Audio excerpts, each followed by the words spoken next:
UP के गौतम बुद्ध नगर में महिला से बदसलूकी का मामला लगातार गर्मा रहा है। बीजेपी सांसद महेश शर्मा नोएडा की ओमेक्स सोसाइटी पहुंचे लोगों की बात सुन रहे हैं। आइए सीधे आपको लिए चलते हैं नोएडा। आरोपी नेता की अभी तक गिरफ्तारी नहीं हुई है, ये भी आपको जानकारी देते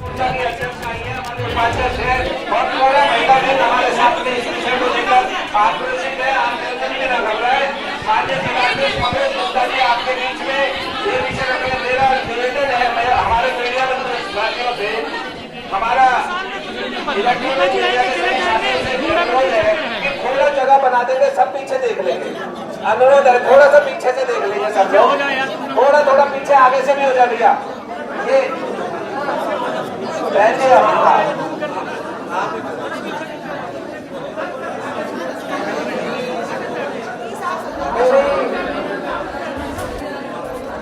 सुनो भैया, सुनो हमारे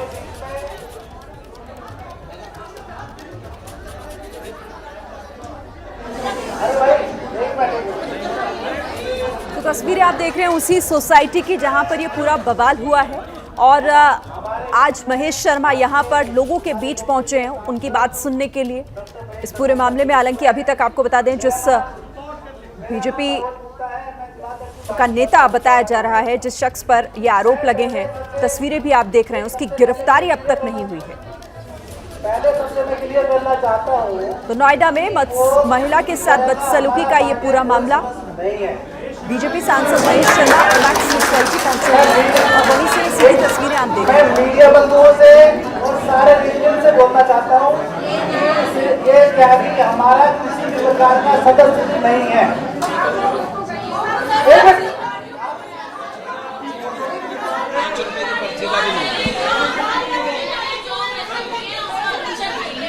देखिए,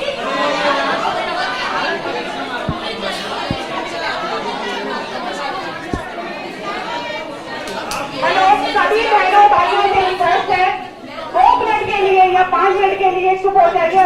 आपके वो हर क्वेश्चन का जवाब देंगे कि यदि आप बीच में बोलोगे तो बात नहीं हो पाएगी, वो चले जाएंगे। वो हमारी मदद करने के लिए आए हैं। बिलाल, एक मिनट बोलिए भाई। देखिए, मैं दोबारा क्लियर कर देता हूँ सभी रेजिडेंट से, सारे मीडिया से, कि वो हमारा किसी भी प्रकार का सदस्य नहीं है। उसकी जांच, उसने लिखा हुआ था किसान मोर्चे का राष्ट्रीय पदाधिकारी, या जो लिखा था सब बेकार था। एक मिनट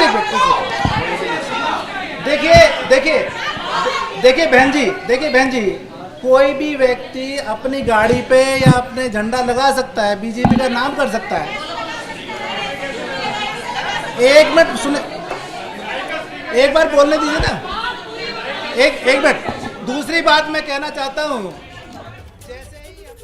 और देखिए, बिहार में जिस तरीके से आरसीपी सिंह पर भ्रष्टाचार का आरोप लगा है, उससे राजनीति में उथल-पुथल मच गई है। और सबसे बड़ी बात यहां पर यह है कि बिहार एनडीए में शामिल बीजेपी और जेडीयू एक बार फिर उन दोनों के बीच जुबानी जंग शुरू हो गई है। आपको बता दें कि विपक्ष यानी कि आरजेडी ने यह दावा कर दिया है कि राज्य में जल्द ही समाजवादी सरकार बनने जा रही है। तो बिहार की राजनीति से जुड़ी हुई इस वक्त की बड़ी खबर है। बिहार एनडीए में शामिल बीजेपी और जेडीयू, जिसमें जुबानी जंग देखी जा रही है, बयानबाजी देखी जा रही है। और इसी बीच विपक्ष की तरफ से ये बहुत बड़ा दावा, आरजेडी ने दावा कर दिया है कि राज्य में जल्दी समाजवादी सरकार बनेगी। सीधे रुख कर लेते हैं, प्रकाश हमारे संवाददाता हमारे साथ हैं। प्रकाश, ये बड़ा दावा है आरजेडी की तरफ से कि जल्दी समाजवादी सरकार बनने जा रही है। देखिए, ये बातें तो काफ़ी दिनों से उठ रही हैं। सबसे पहले कहा गया कि 14 जनवरी को खरमास खत्म होगा और इधर तेजस्वी सरकार बनेगी और नीतीश कुमार आ जाएंगे। हालांकि वक्त बदलता गया, लेकिन ज़ुबानी जंग जो है वो ख़त्म नहीं हो रही है, वो आगे बढ़ता ही जा रहा है।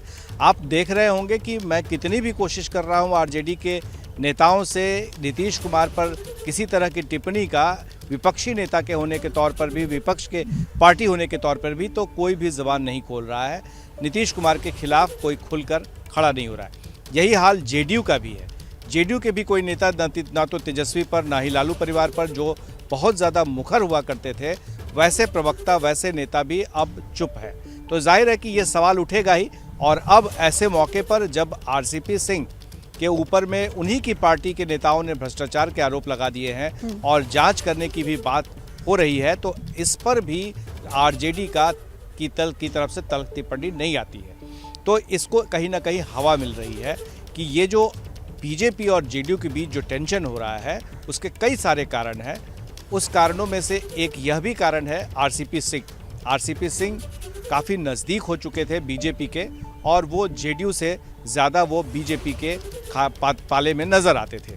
तो ऐसे में अब यह देखना होगा कि ये जो तल्खी है, ये जो दूरी जेडीयू और बीजेपी की है, क्या करीब लाती है तेजस्वी यादव और नीतीश कुमार, क्या फिर एक बार साथ आएंगे? ये सब सारे सवाल हैं जिसके जवाब धीरे धीरे आएंगे। लेकिन फिलहाल हमारी जो खबर है वो ये है कि नीतीश कुमार चुप है। नीति आयोग की बैठक होने वाली है प्रधानमंत्री की अध्यक्षता में दिल्ली में, वहाँ पर भी जो अभी तक खबर मिली है नीतीश कुमार नहीं शामिल होंगे। इसके पहले भी 2 ऐसे मौके आए हैं जिसमें नीतीश कुमार शामिल नहीं हुए हैं, जिसमें रामनाथ कोविंद जो पूर्व राष्ट्रपति हैं उनके सम्मान में जो विदाई भोज दी गई थी समारोह के अवसर पर, उसमें भी वो शामिल नहीं हुए। द्रौपदी मुर्मू के जो अभी राष्ट्रपति बनी हैं उनके शपथ ग्रहण समारोह में भी शामिल नहीं हुए। अमित शाह गृह मंत्री ने एक कार्यक्रम में सभी मुख्यमंत्रियों को बुलाया था, लेकिन खुद नीतीश कुमार नहीं जाकर के उप मुख्यमंत्री को भेज दिया था। तो ये भी देखना होगा कि जिस तरह से नीतीश कुमार लगातार केंद्र के मंत्री से या केंद्र में नेताओं से मिलने से परहेज रख रहे हैं, तो क्या इसका अंजाम होगा? क्या उस ओर जा रहा है जिस ओर बिहार की राजनीति इशारा कर रही है? तो ये सब कुछ संभल कर एक एक कदम फूंक कर, जैसा कि नीतीश कुमार को लोग जानते हैं कि दायां हाथ बाएं हाथ को नहीं जानता है उनके कि क्या करने वाले हैं, और बायां हाथ दाएं हाथ को नहीं जानता है क्या करने वाले हैं। तो इसी कड़ी के तहत अगर देखा जाए तो आरसीपी सिंह पर जो दाहिना हाथ थे नीतीश कुमार के, उनके ऊपर जितने गंभीर आरोप लगे हैं उसका परिणाम क्या होगा? श्री तो आरसीपी सिंह पर लगे आरोपों पर उनसे सफाई मांगकर, जवाब मांगकर खुद को कहीं ना कहीं जेडीयू इस पूरे मामले से अलग थलग रखना चाहती है। लेकिन आखिर बिहार की राजनीति में इस खुलासे के बाद, आरसीपी सिंह पर ऐसे अधिक संपत्ति के मामले के खुलासे के बाद आखिर राजनीति किस दिशा में जा रही है, एक बार फिर से रुक कर लेते हैं। हमारे संवाददाता प्रकाश लगातार हमारे साथ हैं। प्रकाश, आप बात कर रहे हैं बड़े नेताओं से, बिहार की राजनीति के जो दिग्गज हैं उनसे लगातार। आप कह रहे हैं कि कोई भी खुलकर कुछ कहने को तैयार नहीं, ना आरजेडी में ना जेडीयू में। इस चुप्पी के मायने क्या निकल रहे हैं? कोई नया समीकरण, या मैं कहूं कि उन समीकरणों को अभी साधने की फिलहाल कोशिश हो रही है? शिरीन, ये तो तय है कि बिहार की राजनीति में उथल पुथल मचा हुआ है और बहुत सारे सवाल हैं जिसके जवाब धीरे धीरे आने शुरू हो गए हैं, लेकिन अंतिम जवाब अभी आना बाकी है। आरसीपी सिंह की चुप्पी है, वो गांव में है, वहाँ हमारे सहयोगी इंतज़ार कर रहे हैं उनकी चुप्पी टूटने का। वो कुछ नहीं कह रहे, लेकिन उनके खास बिल्कुल करीबी नेता कन्हैया सिंह हमारे साथ मौजूद हैं, जो आप भी साय की तरह साथ रहते हैं। जहाँ जहाँ आरसीपी सिंह जा रहे थे, ये भी नारा लग रहा था कि हमारा मुख्यमंत्री कैसा हो, आरसीपी सिंह जैसा हो, ये तमाम चीज़ें होती रही। लेकिन अब तो वो भ्रष्टाचार के मामले में घिर गए हैं। अब क्या होगा उनका? भ्रष्टाचार आप कैसे कर सकते हैं प्रकाश जी? वो आप जब ज़मीन देखेंगे, जिस ज़मीन को आज ये लोग अकूत संपत्ति कर रहे हैं, आज ये संपत्ति यदि पटना में मिला होता, दिल्ली मुंबई में मिला होता, नोएडा गुड़गांव कहीं मिला होता, तो लोग इसे अकूत संपत्ति बिहार के लोग या देश की जनता मान लेते।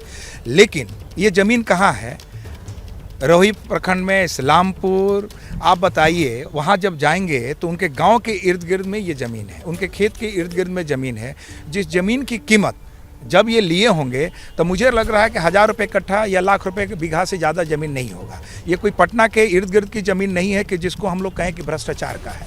और वो जो भी ज़मीन लिया गया है, आप जान लीजिए कि इनकी बेटी या मैडम या इनके ग्रैंडफादर के द्वारा दिया हुआ ज़मीन है। कुछ उसमें से कुछ ज़मीन जो है इनकी मैडम या इनके बेटी के अकाउंट से ट्रांसफ़र हुआ होगा। तो आप बताइए कि भाई, यदि हमारे पास अकाउंट में पैसा है तो मुझे, यदि मैं पटना में ज़मीन नहीं ले सकता हूँ, पटना में मकान नहीं ले सकता हूँ, तो क्या मैं कृषि लायक ज़मीन भी नहीं लूँ? चलिए, आप उनकी तरफ से ज़रूर बता रहे हैं, लेकिन आपको क्या लगता है, क्योंकि वो राजनीति में हैं और मंझे हुए खिलाड़ी भी बन रहे थे, आपको लग रहा है कि उनके साथ जो कुछ भी हो रहा है किसी खास मकसद से हो रहा है? एकदम पॉलिटिकल स्टैंड है। आप ये जान लीजिए, माननीय आरसीपी सिंह के साथ लगातार मैं पिछले 7-8 साल से मैं उनसे जुड़ा हुआ हूँ। अभी जो फिलहाल में रामचंद्र बाबू पिछड़े अति पिछड़ा दलित महादलित के एक बहुत बड़े नेता के रूप में उभर के सामने आए हैं। आप उनके जब कार्यक्रम में जाएंगे तो गाड़ियों की जो काफिला तो क्या नीतीश कुमार डर गए थे इनके बढ़ते कद से? नहीं, नीतीश पार्टी के नेता लोग, नीतीश कुमार और माननीय मुख्यमंत्री जी और रामचंद्र बाबू में कोई अंतर नहीं है। आज जो लोग माननीय आरसीपी सिंह पे उंगली उठा रहे हैं वो कहीं ना कहीं माननीय मुख्यमंत्री जी पे उंगली उठा रहे हैं। जो व्यक्ति 25 साल से किसी के साथ साये, आज मुझ पे यदि उंगली उठता है तो रामचंद्र बाबू पे उंगली उठता है। साये की तरह जिसके साथ है, मुझे नहीं लगता है कि माननीय मुख्यमंत्री जी किसी भी व्यक्ति को अपने इर्द गिर्द रखेंगे जिस पे ऐसे भ्रष्टाचार का आरोप लगे। क्या आपको लग रहा है कि आरसीपी सिंह जिस तरह से? ठीक है प्रकाश, आप हमारे साथ आगे भी रहिएगा। फिलहाल बहुत शुक्रिया आपका इस बातचीत के लिए और ये जानकारी जो आपने शेयर की हमसे, क्योंकि बिहार की राजनीति में आने वाले दिनों में बहुत कुछ बदलने जा रहा है।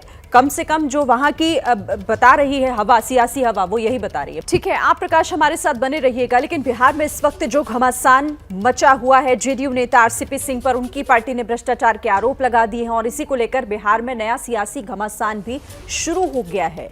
ये पूरा मामला आखिर किस तरीके से शुरू हुआ और कौन सी दिशा में जाता हुआ दिखाई दे रहा है, एक रिपोर्ट पहले देख लेते हैं। इस चेहरे को कभी बिहार की राजनीति में मुख्यमंत्री नीतीश कुमार का दाहिना हाथ कहा जाता था। नाम है आरसीपी सिंह और बिहार की राजनीति में इनका कद और रुतबा दोनों बहुत हैं। कुछ घंटे पहले तक बिहार में सुशासन कुमार की पार्टी जेडीयू के राष्ट्रीय अध्यक्ष थे आरसीपी सिंह, लेकिन इनकी अपनी ही पार्टी ने इनके खिलाफ भ्रष्टाचार की जांच कराई और दोषी पाया। कई ऐसे बयान आरसीपी सिंह के आए जिसमें उनसे कहा गया कि आप तो नीतीश कुमार का हनुमान है। उन्होंने कहा मैं किसी का हनुमान नहीं हूं। इसके अलावा कई ऐसे बयान थे जिससे ये साफ हो रहा था कि वो नीतीश कुमार को जरूर कह रहे हैं, मन से नहीं कह रहे हैं बल्कि मुंह से कह रहे थे कि नीतीश कुमार हमारे सर्वमान्य नेता हैं, कोई गुट नहीं है, उन्हें कोई दिक्कत नहीं है, कोई परेशानी नहीं है। और यहाँ तक कि एक शब्द जो है इस बीच प्रचलन में था बिहार की राजनीति में, वो कृपा। नीतीश कुमार की कृपा जिस पर रहेगी, जब तक रहेगी, वो फलता फूलता रहेगा और जैसे ही कृपा हटेगी उसका क्या हश्र होगा ये अब सामने है। जीरो टॉलरेंस की बात करने वाली नीतीश सरकार अपनी इस नीति के तहत अपनी ही पार्टी के राष्ट्रीय अध्यक्ष और केंद्र में मंत्री रहे आरसीपी सिंह पर जांच बिठा दी है। ये बात सबूत के साथ सामने आई है कि आरसीपी सिंह और उनके परिवार ने 2013 से अब तक अकूत संपत्ति बनाई है।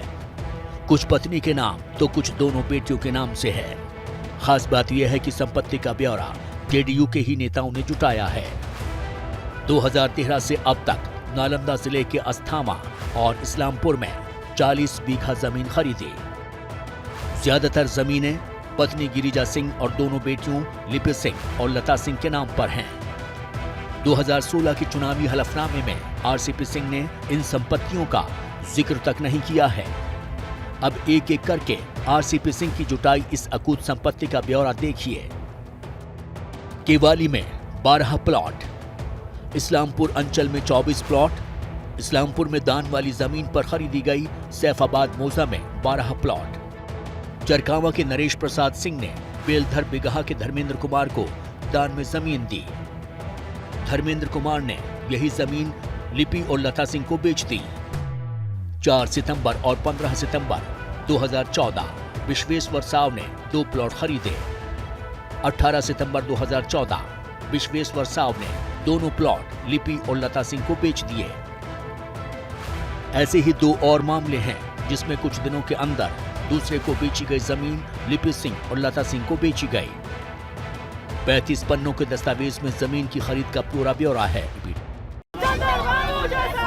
आरसीपी सिंह 2 बार राज्यसभा के सदस्य, पार्टी के राष्ट्रीय महासचिव, राष्ट्रीय अध्यक्ष और केंद्र में मंत्री रह चुके हैं। लेकिन अब जेडीयू की जांच में सामने आया है कि नेताजी की जायदादों की फहरिस्त बहुत लंबी है। अगली लिस्ट मुख्यमंत्री नीतीश कुमार के क्षेत्र नालंदा की है। वहां भी आरसीपी सिंह के 30 से ज्यादा प्लॉट हैं। नालंदा के अस्थामा में शेरपुर मालती मौजा जगह है जहां कुल 33 प्लॉट खरीदे गए हैं।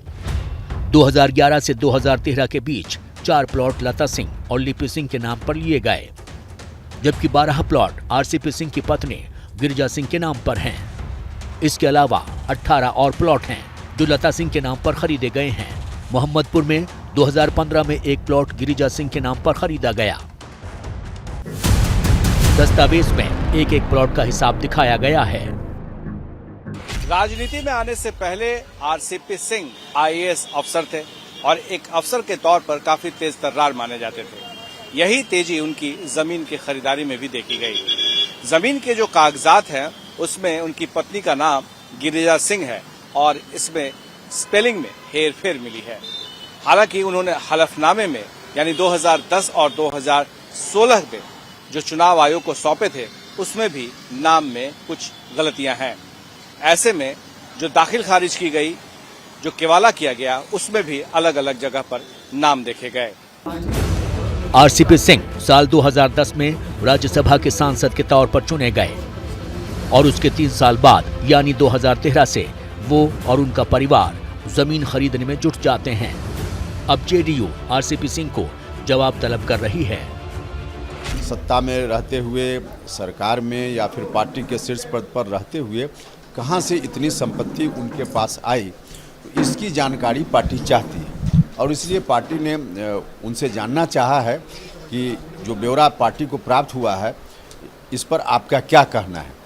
पार्टी इसलिए नोटिस पार्टी की ओर से उनको दिया गया है। अब राजनीति का खेल देखिए।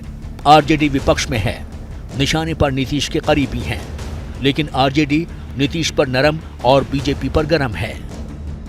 भारत सरकार को भी बताना पड़ेगा कैसे अपने मंत्रिपरिषद में आपने ऐसे को रखा। जब बात हो रही एम्प्लॉयर की तो मैं सबसे बड़े एम्प्लॉयर की बात करता हूं जो देश का संचालक है। तुम क्या कर रहे थे? इसलिए नीतीश कुमार को आप जिम्मेदार नहीं मानते?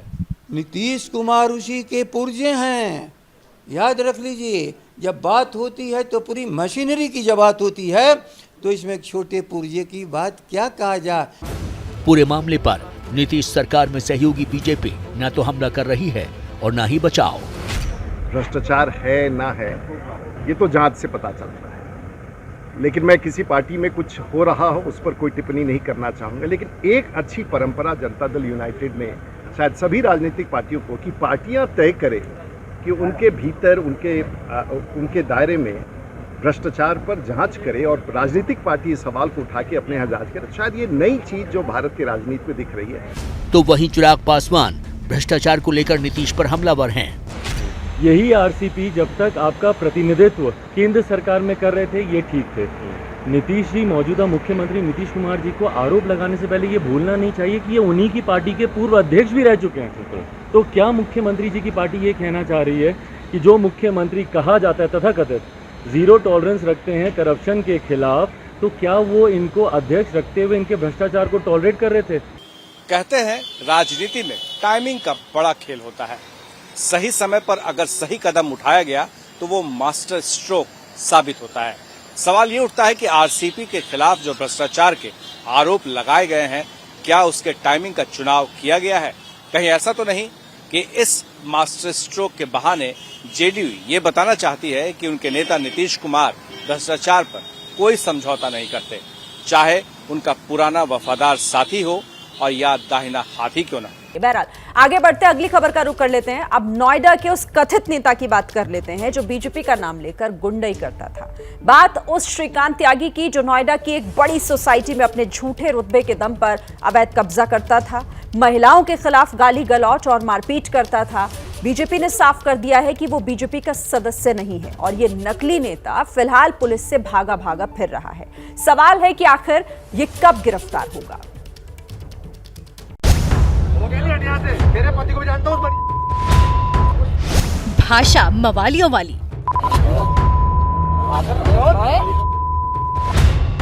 तेवर माफियाओं वाले,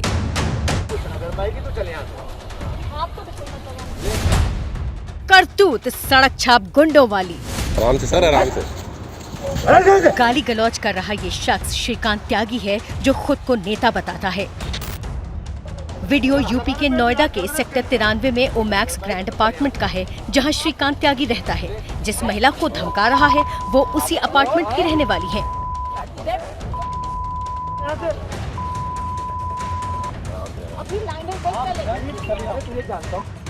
अब पूरा मामला समझिए। मामला एक जमीन का है।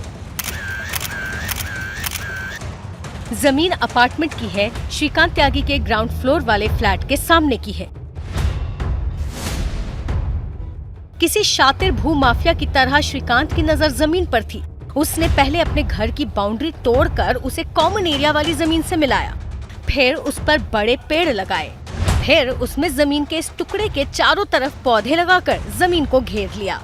अपार्टमेंट के लोग पार्क की इस कॉमन जमीन का इस्तेमाल टहलने बैठने के लिए करते थे। अपने झूठे रसूख के नशे में चूर श्रीकांत ने जब चारों तरफ पौधा लगा दिया तो इस महिला ने आवाज उठाई, कब्जे की जमीन पर लगा एक पेड़ उखाड़ दिया। नतीजा, करीब दर्जन भर लोगों की मौजूदगी में सड़क छाप गुंडों की तरह श्रीकांत त्यागी ने न सिर्फ गाली गलौज किया बल्कि महिला के साथ हाथापाई भी की। इस वीडियो पर ध्यान दीजिए, आसपास करीब दर्जन भर से ज्यादा लोग तमाशबीन बने हुए हैं। तमाशा देखने वालों में सोसाइटी के गार्ड्स भी हैं और लोग भी, लेकिन किसी की हिम्मत नहीं हो रही कि सत्ता के नशे में चूर बुलडोजर बने इस गुंडे नेता को रोके।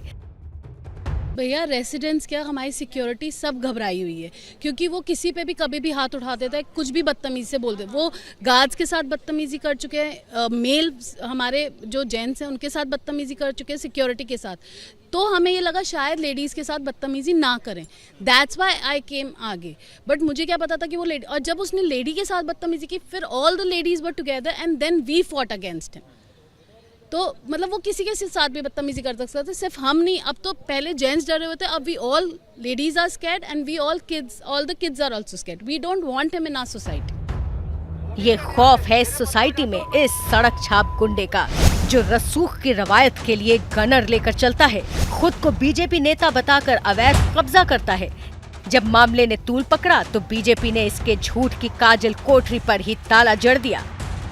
मैं आप सभी को अवगत कराना चाहता हूं कि श्रीकांत त्यागी नाम का व्यक्ति भारतीय जनता पार्टी किसान मोर्चा का राष्ट्रीय कार्यकारिणी का मेंबर कभी न था न कभी है। उसका किसान मोर्चे से कोई वास्ता नहीं है। सरकार और कानून अपना काम करे, उसके खिलाफ उचित कार्रवाई, कानूनी कार्रवाई करे, ये हम चाहते हैं। श्रीकांत त्यागी भारतीय जनता पार्टी का 2 रुपये का भी सदस्य नहीं है।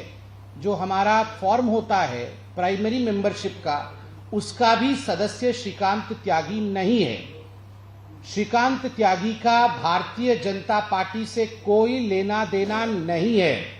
बिल्कुल स्पष्ट रूप से भारतीय जनता पार्टी आज इस प्रेस कॉन्फ्रेंस के माध्यम से ये सूचना देती है कि श्रीकांत त्यागी का, जिसने एक महिला के साथ दुर्व्यवहार किया और जिसकी रिकॉर्डिंग भी आई है, उसका भाजपा के साथ कोई लेना देना नहीं है। वो भाजपा का सदस्य नहीं। इस बहरूपीय गुंडे का चाल, चरित्र, चेहरा, जगह और माध्यम के मुताबिक बदलता रहता है। तेरे पति को भी जानता हूँ, समझी? अगर लगाना पेड़ तो इलाज कर देना इसके यहीं पर। कुछ अगर पाएगी तो चले यहाँ से। अब बीजेपी ने साफ कर दिया है कि सोशल मीडिया पर खुद को बीजेपी किसान मोर्चा का नेता बताने वाला ये भूमाफिया झूठा है, मक्कार है। मामला पुलिस में है, केस दर्ज हो चुका है। जैसे ही ये वीडियो हमारे संज्ञान में आया, हमने अभियोग पंजीकृत कर अभियुक्त की गिरफ्तारी के प्रयास शुरू कर दिए हैं। अभी तक 354 आईपीसी में मुकदमा पंजीकृत किया गया है, लेकिन विवेचना के दौरान जिन भी धारा की बढ़ोतरी होगी उन्हें हम बढ़ाएंगे और कठोरतम वैधानिक कार्रवाई इस पूरे प्रकरण में हम करेंगे।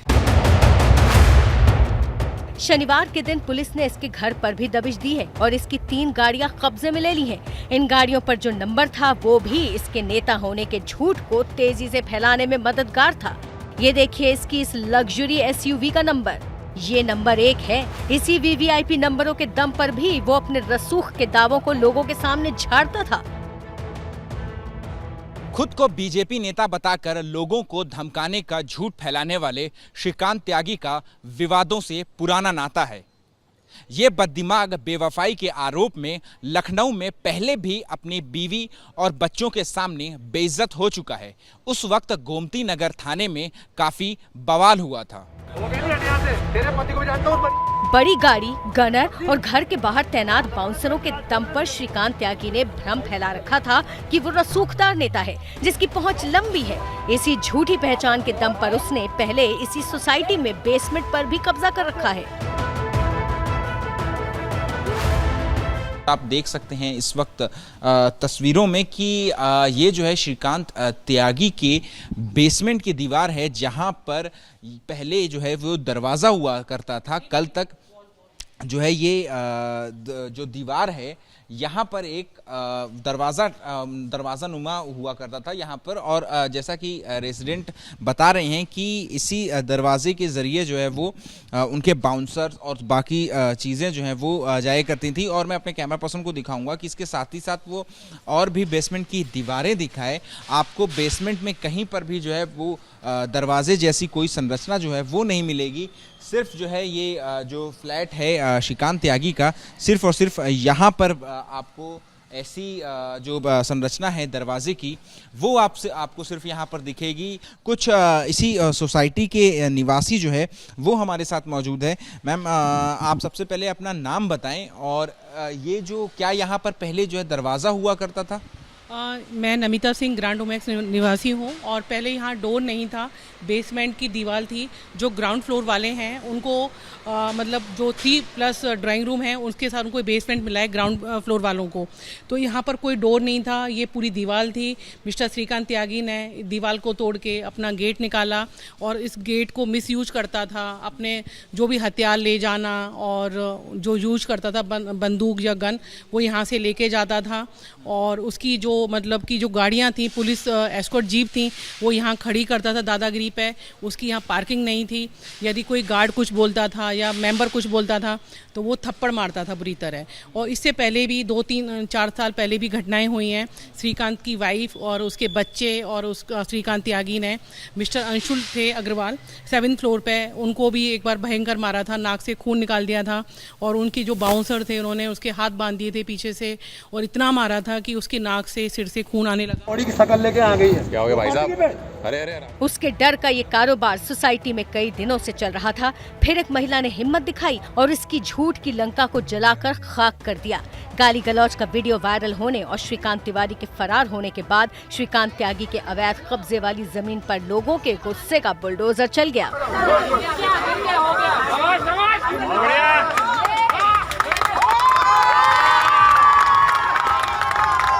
श्रीकांत त्यागी देश के उस वीवीआईपी कल्चर का जीता जागता उदाहरण है जिसको उखाड़ फेंकने के लिए पीएम मोदी और यूपी के मुख्यमंत्री योगी आदित्यनाथ लगातार काम कर रहे हैं। अपील कर रहे हैं कि देश के लिए वीवीआईपी कल्चर खराब है। तेरे पति को भी जानता हूँ, बढ़िया को। वीआईपी कल्चर, देखिए देश को बहुत नफरत है। युग बदल चुका है, जनता जनार्दन बहुत सतर्क है, सचेत है। हमें उसको ध्यान में रख करके अपने आप को बदलना है। सिर्फ दिखावे के लिए नहीं, अपने आप को बदल देना चाहिए। और वीआईपी कल्चर से हम जितना बच सकते हैं हमने बचना चाहिए। 2017 से ही देश में मंत्रियों और अफसरों की गाड़ियों पर बत्ती का कल्चर खत्म हो गया है। संसद की कैंटीन की सब्सिडी खत्म हुई। यूपी में गाड़ियों पर जातियों के नाम लिखने पर बैन है। सीएम योगी ने स्वागत में दिए जाने वाले गुलदस्ते पर लगाई रोक। नोटबंदी और कोविड के टीके में भी वीआईपी कल्चर खत्म किया। श्रीकांत त्यागी दरअसल एक कल्चर का जीता जागता उदाहरण है। झूठे रसूख की चादर ओढ़कर ऐसे लोग भ्रष्टाचार का घी पीते हैं। जब टोका जाए तो मनगढ़ंत पहुंच का डंडा हाँकने लगते हैं। ये वाला श्रीकांत त्यागी तो अब बच नहीं पाएगा। लेकिन बड़ा सवाल ये भी है कि ऐसे श्रीकांत त्यागी न जाने देश में कितने घूम रहे हैं, उन पर कब होगी कार्रवाई। कैमरा पर्सन मोहित कासले के साथ अहमद बिलाल, एबीपी न्यूज, नोएडा। गुजरात में एक बार फिर बारिश आफत बनकर टूटी है। मौसम विभाग ने अगले 5 दिन तक भारी बारिश की चेतावनी जारी की है। ऐसे में गुजरात के लोगों को संभल कर रहने की जरूरत है।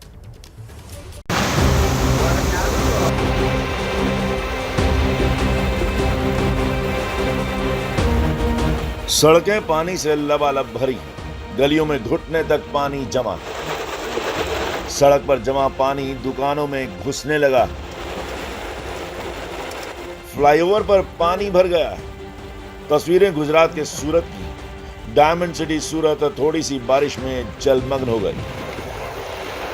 शुक्रवार को हुई आफत की बारिश में शहर का ये फ्लाईओवर जलमग्न हो गया। फ्लाईओवर पर 2 फीट तक पानी जमा होने से आने जाने वाले लोगों को भारी परेशानी उठानी पड़ी। अब इन तस्वीरों को देखिए। पूरी सड़क पानी में डूबी हुई। पानी के बीच से गाड़ियां आ जा रही हैं। पानी इतना ज्यादा है कि बाइक आधी पानी में डूबी हुई। गाड़ी वाले हो या पैदल, हर कोई पानी में होकर जाने को मजबूर है। आसपास की दुकानों में जब पानी घुसने लगा तो लोगों ने अपनी दुकानों का शटर गिरा दिया।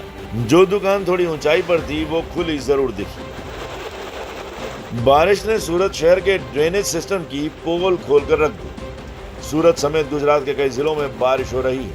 शुक्रवार को सूरत में 57 मिलीमीटर बारिश हुई, जबकि गिर सोमनाथ के ऊना में 76 मिलीमीटर बारिश दर्ज की गई। मेहसाणा में 63 मिलीमीटर बारिश हुई। खेड़ा के मातर में 61 मिलीमीटर बारिश दर्ज हुई, जबकि अहमदाबाद के मांडल में 60 मिलीमीटर बारिश हुई है। सुरेंद्रनगर के कई इलाकों में 105 से 120 मिलीमीटर बारिश रिकॉर्ड की गई। मौसम विभाग ने गुजरात के कई जिलों में भारी बारिश का अलर्ट जारी किया है, लिहाजा अहमदाबाद, गांधीनगर, पाटन, मेहसाणा और बनासकांठा के लोगों को सावधान रहने की जरूरत है। गुजरात के मेहसाणा में बारिश की वजह से नाले में गिरकर एक छात्रा की मौत हो गई, जबकि एक अन्य छात्रा को लोगों ने बचा लिया। गुजरात में हो रही बारिश और प्रशासन की लापरवाही ने एक छात्रा की जान ले ली। खुले नाले की ये तस्वीरें गुजरात के मेहसाणा की हैं, जहां नाले में गिरकर जया नाम की छात्रा की मौत हो गई। बताया जा रहा है कि जया और उसकी सहेली साइकिल से स्कूल से घर लौट रही थी, तभी बारिश की वजह से दोनों नाले में गिर गए। विसनगर नगर निगम की लापरवाही के कारण एक छात्रा की मौत हो गई है। 8वीं क्लास में अभ्यास करने वाली छात्रा स्कूल से अपने घर जा रही, तब बारिश की वजह से पानी का फ्लो बढ़ा और पानी के फ्लो के साथ छात्रा इसी नाले के अंदर डूबने लगी। जब दो छात्रा साथ में थी, दोनों छात्रा इस नाले के अंदर डूबने लगी, तब स्थानिकों ने उन्हें बचाने की कोशिश की, जिसमें एक छात्रा को बचा लिया गया और एक छात्रा की मौत हो गई। लोगों ने जया को बचाने की काफी कोशिश की, लेकिन वो नाकाम रहे। मां की आंखें बेटी को तलाश रही हैं, लेकिन उसकी बेटी अब इस दुनिया में नहीं, और इसका जिम्मेदार हमारा प्रशासन है। तो उत्तर से लेकर दक्षिण तक देश इस वक्त भारी बारिश से बेहाल है। दिल्ली के गुरुग्राम में थोड़ी सी बारिश ने एक बार फिर ड्रेनेज सिस्टम की पोल खोल कर रख दी। आप खुद देखिए, शुक्रवार शाम हुई बारिश की वजह से गुरुग्राम के लोग कैसे बेहाल हो गए।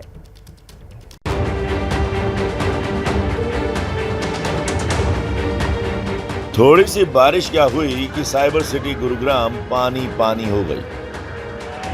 शुक्रवार शाम हुई बारिश से गुरुग्राम का सोना इलाका पूरी तरह जलमग्न हो गया। गाड़ियां पानी में डूब गई, दुकानों में पानी घुस गया। इस तस्वीर को देखिए, सड़क पानी में डूबी है और सड़क किनारे दुकान का निचला हिस्सा पानी में डूबा हुआ है। साइबर सिटी में बदहाली की एक और तस्वीर देखिए। पानी की वजह से बाइक खराब हो गई और ये शख्स किसी तरह बाइक को धक्का लगाकर ले जा रहा है। एक और तस्वीर देखिए, बाइक बंद होने के बाद वहां मौजूद बच्चे इस परिवार को धक्का देकर पानी से बाहर निकाल रहे हैं। मुसीबत और बदहाली की एक और तस्वीर सामने आई। बाइक सवार ही नहीं, कार वाले भी तालाब बनी साइबर सिटी में परेशान दिखे। किसी की कार बीच पानी में बंद हो गई तो किसी की कार को कुछ बच्चे धक्का देकर बाहर निकालते नजर आए। सड़क पर पानी इतना ज्यादा था कि आसपास की दुकानों में घुसने लगा, लिहाजा लोगों ने अपनी दुकानें बंद कर दी। लोगों का आरोप है कि हर साल ऐसी तस्वीरें देखने को मिलती हैं, लेकिन कोई सुनवाई नहीं होती। जब बारिश आती है, इस रोड पर पानी भर जाता है और इतना पानी हो जाता है, वो दुकानों में अंदर आना शुरू हो जाता है। गाड़ी बाइक फंस जाती है इसमें, और इस पर नगर निगम को काफी बार कंप्लेंट दी हुई है, वो सुनकर अनदेखी कर देता है। इसका कोई सोल्यूशन किसी साल नहीं निकला है। हर बार की यही समस्या और हर बार कायम रहेगी। कुछ दुकानदारों का कहना है कि 1-2 साल से ऐसा नहीं है, बल्कि पिछले 30 सालों से वो ऐसी दुर्दशा देखते आ रहे हैं। लगभग 30 साल मुझे दुकान में बैठते हुए, 30 साल से ये समस्या ऐसी की ऐसी है। कितने MLA आ रहे, कितने MLA चले, कितनी बार लिखित में हम शिकायत दर्ज करा चुके हैं नगर परिषद में, परंतु वही ढाक के पीता। हर बारिश में दुकानों में पानी भरता है, सामान की खराबी होती है और निकलना बढ़ना पूरी दुकानदारी सारी खराब है। इन तस्वीरों से अंदाजा लगाया जा सकता है कि साइबर सिटी का ड्रेनेज सिस्टम कैसा है। जैसे ही घड़ी का काटा दोपहर 2:30 पे आए, बबीता जी का दिल सास बहू साजिश के लिए मचल जाए। और ये है इनकी बहू, पूरे दिन ऑफिस की टेंशन हो जाए गॉन जब ये करें अपना फेवरेट शो फ्री टाइम पे ऑन। इनकी तरह आप भी देखें अपना फेवरेट शो अपने टाइम पर और डाउनलोड कीजिए एबीपी लाइव ऐप अपने स्मार्ट टीवी पर।